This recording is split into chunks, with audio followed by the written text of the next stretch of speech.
What's up, Ragin Nation? How y'all doing? This is Alex. You're watching the Ragin Ronin review. I got a review for you. Last night, I was at the May 2nd, 9:45 advanced screening of Iron Man 3. Iron Man 3 is the third installment in the Iron Man franchise, but the movie story actually takes place after the events of the Avengers. And as you already know, the Avengers is a very fantasy, science fiction based type of movie. There are a lot of fantastical elements in it.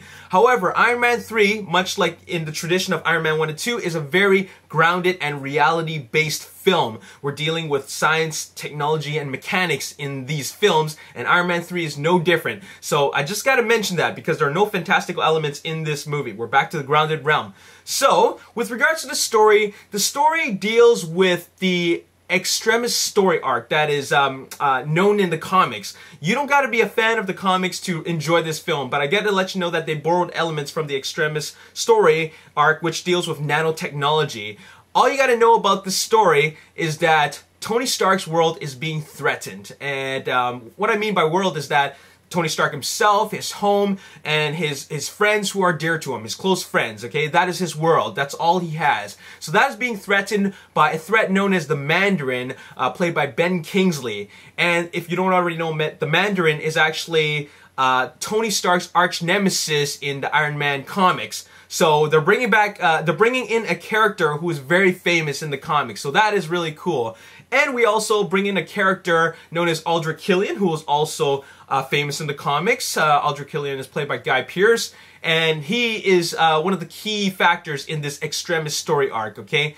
That's all you really need to know about the story. I'm going to keep this short and sweet about the story because I don't really want to spoil anything, because the story I personally find is very unique. Shane Black's vision for Iron Man 3 is very unique. Let's talk about the characters and the acting. All the performances were spot on. We're dealing with a lot of actors who are veteran actors and who've played who are familiar with this genre. You know, Tony Stark, played by Robert Downey Jr., is spot on. A little funnier than the previous two, but still, this is Tony Stark at his best.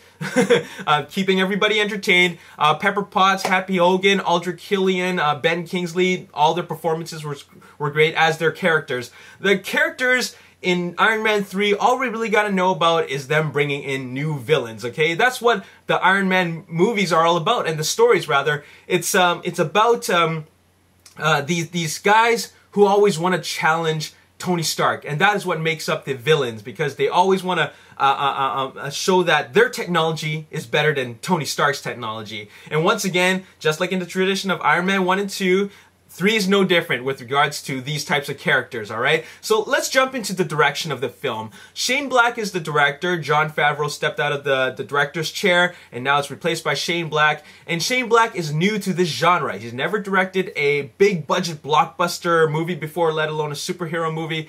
But one thing about Shane Black is that I've always known that he's a director that is very well versed in character-driven stories, okay? He worked with Tony Stark. He worked with Robert Downey Jr. in Kiss Kiss Bang Bang, which is also a great film, and Iron Man 3 is no different. I love this direction in Iron Man 3. I was a little concerned about it, but his vision is quite superb, and I'll tell you why. First of all, we get a lot of humor in this time around. We get a lot more humor compared to Iron Man 1 and 2, and it's mainly because of Tony Stark's character and the dialogue. There's a lot of I guess I wouldn't say it's clever dialogue, but there's a lot of these one-liners that are very charming. They make you laugh, and it's not juvenile humor like in Michael Bay films. Okay, this is just bringing out Tony Stark's character, but bringing it to another level, which really entertains us. Okay, so I like that about the direction. Another thing that you got to know about the direction is that this is a more personal story for Tony Stark, okay?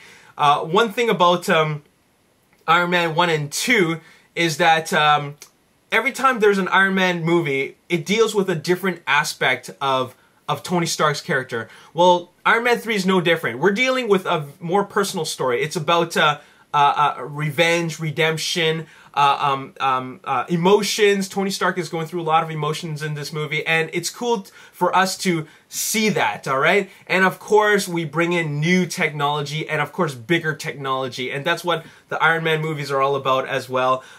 You know, we want to see Tony Stark's new toys, and we get a lot of that. And then there's a huge focus on that, actually.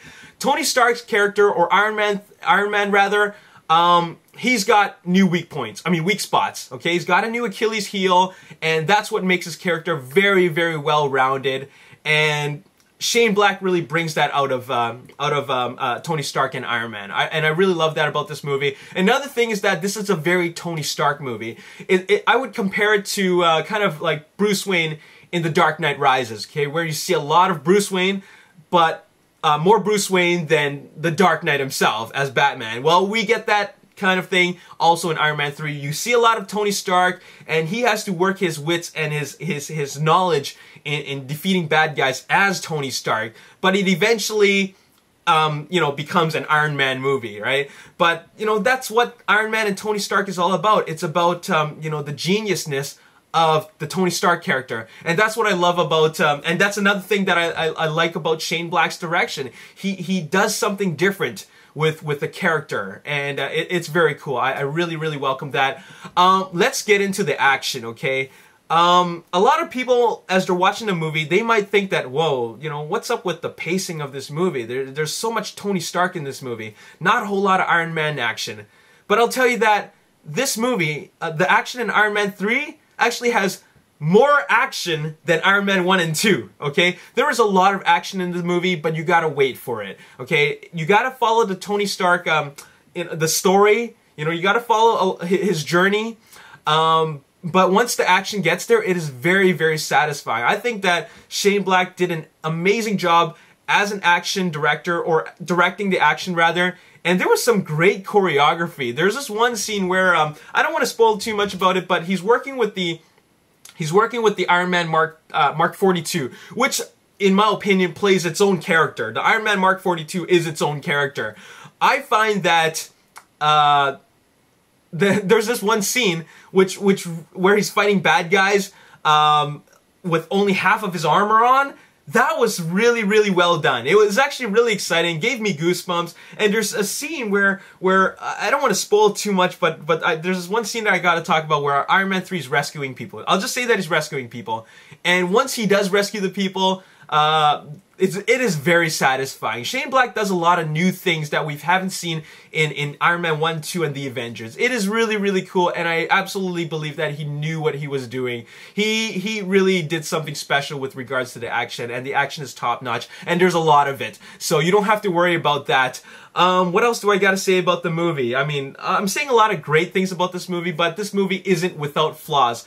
First of all, oh yeah, before I get into that, I gotta mention that the Mandarin in the comics is a kind of a fantasy-based character, okay? What Shane Black decided to do was bring it back to reality. And he does something different with the character. And I'm not going to spoil it, but those who watched it know what I'm talking about. And it's kind of like the same changes that Michael Bay did with Transformers to kind of keep it very, very reality-based, okay? Well, Shane Black made that same decision, and I don't think it's a flawed decision. I think that he did what he had to do to keep it in that grounded realm, and I'm actually quite satisfied by that.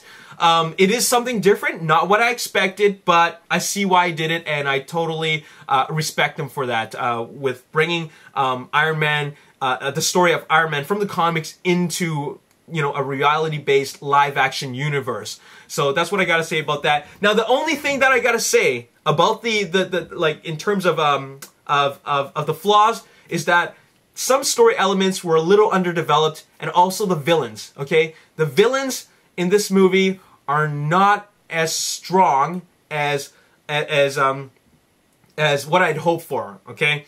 And what I mean by strong is, I don't mean physically strong, but they don't own, okay? They don't freaking own, okay? There's some bad guys that really, really own, if you know what I mean. But I don't feel that any of the villains in this movie really, they don't have that, it's not that they don't have a presence, It's just that it's maybe it's their abilities. I don't really buy their abilities, or I don't really feel that this character is really capable of this and that. Okay, so you know, that's my main flaw that I have to talk about in this movie. But other than that, I really enjoyed this movie. Okay, as for the 3D. The 3D is great only in the final battle scene. That's my opinion, okay?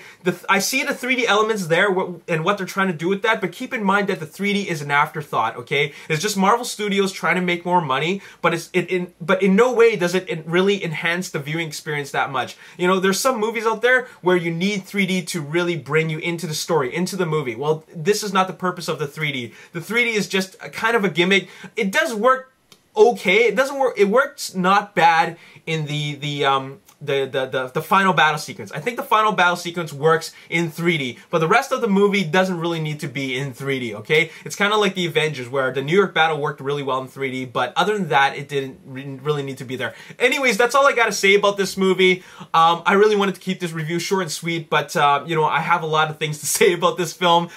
It was just the underdeveloped plot and the weak villains that really made me give it -2 out of 10. So 8 out of 10. I give this movie an 8 out of 10. Really enjoyed it. Better than the second one. Doesn't quite have the charm of the first one. The first one's always the best, but it's right up there. I think Shane Black made a wonderful film. Very entertaining, and I think that I might watch it again. I might watch it again, and I really hope that Robert Downey Jr. is back for Avengers 2 and Iron Man 4 at the very least, alright? Anyways, 8 out of 10. That's all I gotta say. As always, if you enjoyed this video, hit that like button, subscribe to the YouTube channel, like me on Facebook, The Ragin Nation, and also follow me on Twitter at Ragin Nation. Stay tuned before my spoiler chat. I'm gonna do a spoiler chat, and we're gonna talk about all the things about Iron Man 3 in a little spoiler discussion. Okay, stay tuned for that. I'll see you next time. Peace.